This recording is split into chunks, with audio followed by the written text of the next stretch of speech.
preciso pensar mais em Deus, mas em Deus eu preciso pensar.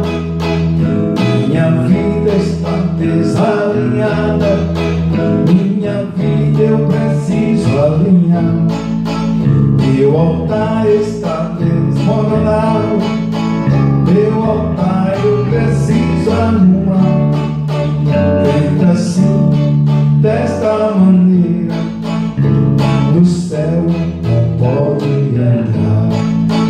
Meu altar, com as pedras que desmoronaram, dos meus que passaram, quando longe eu fiquei. Meu orgulho foi a causa dos pecados meus. Eu deixei de pensar mais em Deus, vaidoso, pensei, fracassei. Descobri que um homem sem Deus não é nada, é um luzeiro de luz apagada.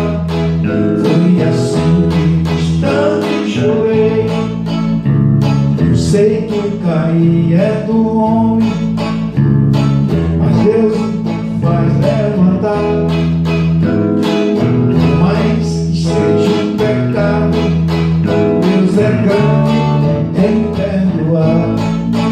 Quando o homem confessa e deixa, misericórdia alcançará.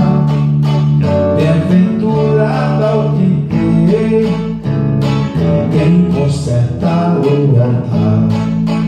Meu altar são as pedras que desmoronaram, os meus tristes que passaram, quando longe de Deus eu fiquei.